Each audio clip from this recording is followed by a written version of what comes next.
Good morning. Myself Dr. Alpa Patel, Microbiology Department. Today's our topic is Shigella and Pseudomonas. Learning objectives. At the end of the session, the students will be able to learn describing the morphology and the antigens, describe pathogenesis and clinical features, choose appropriate laboratory diagnosis and interpret the results, and describe preventive and treatment. First, Pseudomonas. So it is a non-fermenting gram-negative bacilli. It is oxidase positive, pigment producing, major pathogen among the hospitalized patients and in patients with cystic fibrosis. What are the virulence factors and the pathogenesis? First is the colonization. Adherence promoted by the pili and the polar flagellum. Second is the toxin-mediated immune evasion and tissue injuries. Non-diffusible toxins and diffusible toxins. In non-diffusible toxins, evasion of phagocytic cells and induction of tissue injury. While in diffusible toxins, exotoxin A, proteases and phospholipases, hemolysins, elastasis, pyocyanin that mediates the tissue injury. Exotoxin A is most important virulence factor for Pseudomonas aeruginosa. It inhibits protein synthesis by inhibiting elongation factor 2. Third is the host inflammatory response. Fourth is the pigment production. It inhibits the other bacteria like pyocyanin, which is blue-green in color, pyobardine, which is greenish-yellow in color, pyorubin, which is red in color, and pyomelanin, which is brown in color. Fifth virulence factor is alginate coat that facilitates biofilm formation so that adhesion occurs and that leads to the cystic fibrosis. Sixth factor is capsule, so that prevents the bacteria from phagocytosis. 7 is multi-drug resistance, so surveillance and under antibiotic pressures, especially in the hospital environment, multi-drug resistant strains of the Pseudomonas are very prevalent. 8 is multi-disinfectant resistance, so the commonly used disinfectants are not effective on those. 9 is wide temperature range, which is 5 to 45 degrees Celsius. So they can survive in a very major range of temperature. What are the clinical manifestations? It can cause infections at almost all the sites, most common being lungs, skin and soft tissues. Most infections are hospital-acquired infections. Which are the risk factors for Pseudomonas infection are the burn wounds, immunosuppression, and post-surgeries, as well as ventilator-associated pneumonias and chronic respiratory tract infections.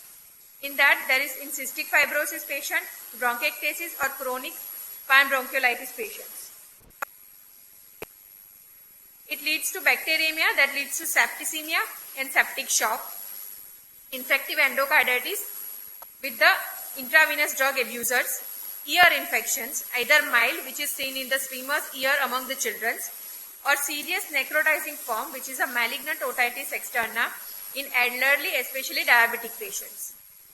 Eye infections, corneal ulcers in contact lens wearers, and endophthalmitis secondary to bacteremia. It causes Shanghai fever in mild febrile illnesses resembling to typhoid fever, skin and soft tissue infections. In burn patient, it is the most common organism to infect the burn wounds. Ecthyma gangrenosusum, acute necrotizing condition which is resulting from bacteremia and febrile neutropenia and in AIDS patient. Dermatitis, it causes outbreaks in spas and swimming pools and toe web infections. Green nail syndrome, which is paronychia, inflammation of tissues adjacent to the nail with green pus formation. Prolonged submersion of the hands in water. Then there is a cellulitis which is characterized by blue-green pus. Other infection which is being caused by Pseudomonas is bone and joint infection which is osteomyelitis, septic arthritis, meningitis in post-operative or post-traumatic patients, and UTI which is urinary tract infection, especially in the catheterized patient. Now coming to the laboratory diagnosis. What are the specimens we will collect for the identification of Pseudomonas infection? These are pus, wound swab, urine, sputum, blood or CSF, are collected depending upon the site involved. Now, first is the direct smear. So, directly from the patient's specimen, we'll make the smear. What we are going to observe is slender gram-negative bacilli, which are obligate arrow. If you passed the specimen into the Peptone water, uniform turbidity with a surface pellicles will be seen. On nutrient agar, the colonies are large, irregular, with a metallic sheath. The pigment production enhanced it.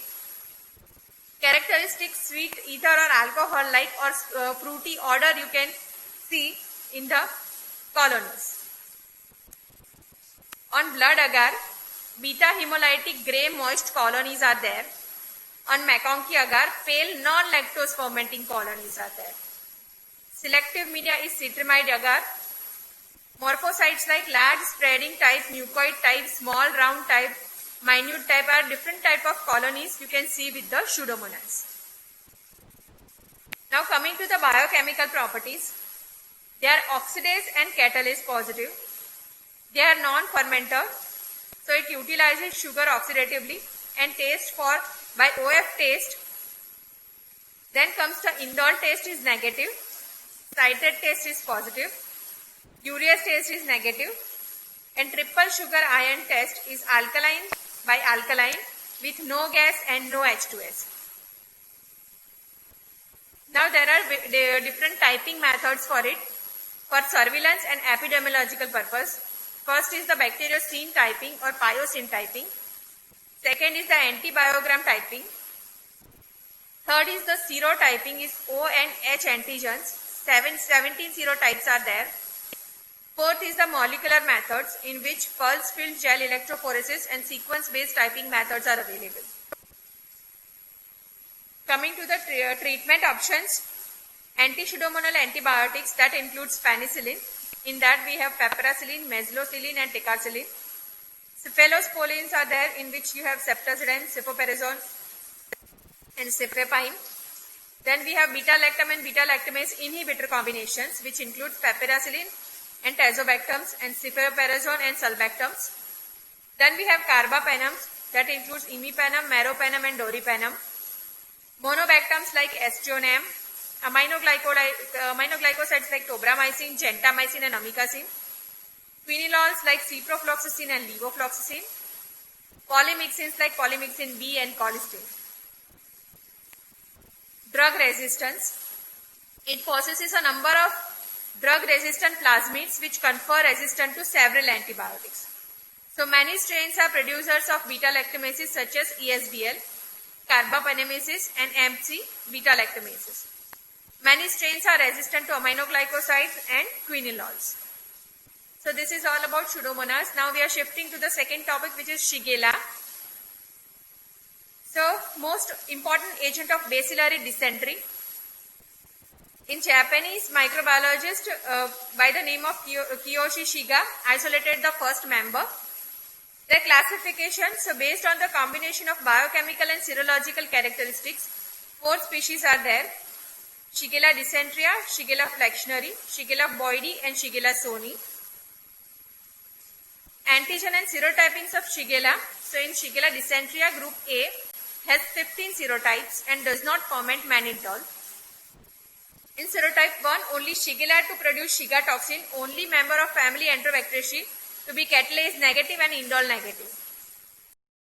Type 2, it forms indole and ferments sorbitol and ramenose. Shigella flexneri has 6 serotypes, most complex antigenically. Shigella boydii, which is group C, has 19 serotypes. And Shigella soni, antigenically homogeneous and has only 1 serotype. K antigen presents in some serotypes and that covers the O antigen and makes it inagglutinable by homologous O antisera. Fimbrial antigens found in some strain, flagellar and H antigen is absent.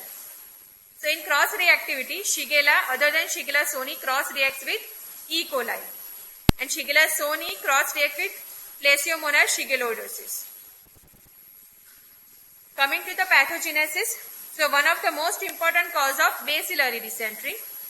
Mode of transmission, so ingestion, so contaminated fingers, which is the most common method of transmission with food and water or rarely by flies. Minimum infective dose is 10 to 100 bacilli are enough. Entry via M cells. So mucosa via M cells is engulfed by the macrophages, and then macrophages releases the bacilli, and recruitment of inflammatory cells to infected site and acute colitis will be there. Invasion. So once inside the submucosa, Shigella induces their own uptake into the adjacent epithelial cells. Virulence plasmid codes for the IPA proteins and type 3 secretion system. So direct cell to cell spread will be there by inducing actin polymerization of host cell. Now exotoxin, which is a Shigella enterotoxin. There are two types, type 1 and type 2. In type 1, structurally similar to cholera toxin, and that is found in Shigella fractionary 2A. While type 2, that is present in all Shigella fractionary isolates, helps in iron uptake. Shiga toxin, that is a cytotoxin produced by Shigella dysentery type 1, similar to verocytotoxin of enterohemorrhagic Escherichia coli. It inhibits protein synthesis by inhibiting 60S ribosomes. It enhances local vascular damage, so intestine, kidney and brain will be there. The last is the endotoxin that induces intestinal inflammation and ulceration. Now coming to the clinical manifestation. So what is the incubation period? Incubation period is 1 to 4 days. The initial phase is watery diarrhea with fever, malaise and anorexia and vomiting.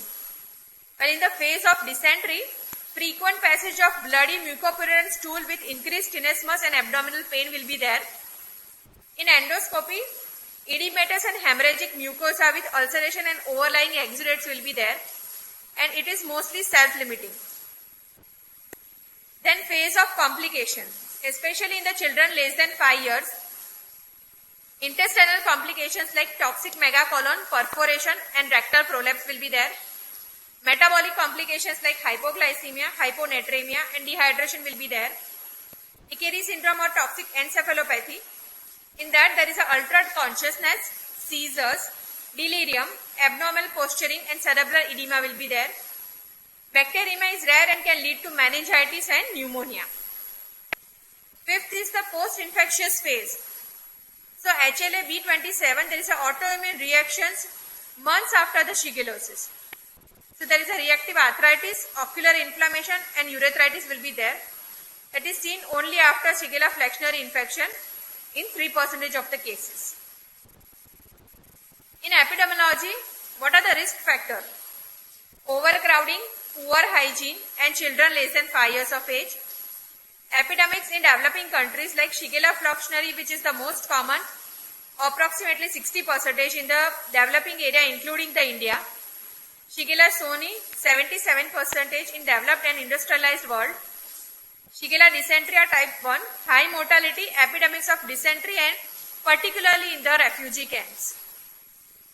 There is no animal reservoir and cases are the only source of infection. Chronic carrier are rare except in the malnourished children or AIDS patient. In the world, most communicable among bacterial diarrheas, 80 million cases of the bacillary dysentery with 7 lakh deaths annually, children under less than 5 years of age. And development of drug resistance among Shigella strains are seen. Coming to the clinical manifestation, incubation period is 1 to 4 days. Initial phase watery diarrhea with fever, malaise and anorexia and vomiting. Phase of dysentery, frequent passage of bloody mucopurulent stools will be there. Epidemiology, we have discussed Shigella flexneri, soni, dysentery type 1. Coming to the laboratory diagnosis, specimen collection. So fresh stool should be collected. Rectal swabs are not satisfactory. Transport media, shares, buffered glycerol saline will be there. Wet mount, so large number of pus cells, erythrocytes and macrophages have been seen. So in culture, enrichment growth like selenite F growth, tetrathionate growth, gram-negative growth. So uniform turbidity appears in 24 hours and subcultures on selective media to be done. In selective media, mildly selective media is McConkey agar. on which non-lactose fermenting colonies will be there. Highly selective medium is DCA, deoxycholate citrate agar, on which you can get a translucent colonies. XLT agar, which is xylose lysine deoxycholate agar, red without black Santa colonies will be there. SS agar is Salmonella, Shigella agar, and Hecton enteric agar. These are the highly selective media. Culture smear and motility testing. Short gram-negative bacilli, which are non-motile, non-capsulated and non-sporing will be seen. In biochemical reactions, catalase positive except Shigella dysentery serotype 1 and Shigella flexneri serotype 4A. Oxidase is negative. Mannitol fermentation. So all species ferment mannitol except Shigella dysentery, which is a Newcastle biotype of Shigella flexneri serotype 6 and Shigella flexneri serotype 4A. Coming to the biochemical reaction, again, do not lactose and sucrose fermentation except Shigella soni, which is a late fermenter of both. In gas production, all are anerogenic except Manchester and Newcastle biotypes of Shigella flexneri type 6. Indole production, most Shigella do not produce indole. Urease and citrate are negative. And in triple sugar ion test, alkaline by acid, no gas and no H2S is there. Decarboxylase test. So lysine, arginine and ornithine are negative except Shigella soni, which decarboxylate ornithine. ONPG test is negative except Shigella soni. In slide agglutination test, confirmation using the group specific and specific antisera. Then coming to the typings, bacteriocin or colicin typing, that is done for Shigella soni, and antimicrobial susceptibility testing with the various drugs to be done. Coming to the treatment, in the treatment of Shigella, every case of shigellosis should be treated with antibiotics. Ciprofloxacin is drug of choice. Alternative drugs are ceftriaxone, azithromycin, and some 5th generation quinolones. Duration is 3 days except for Shigella dysentery type 1 infection, which may take up to 5 days. Infection in immunocompromised patient, that may take up to 7 to 10 days. And oral rehydration solution, which is ORS, is to be taken. Coming to the prevention, so strict infection control measures of the contact precaution to be done. As most of the cases are transmitted from the contaminated hands, hand washing plays the crucial role. So it is a single most important measure must after handling of the children's feces and before handling the food. And stool decontamination, example is with the sodium hypochlorite. Yet now no vaccines are available against the shigellosis. Thank you.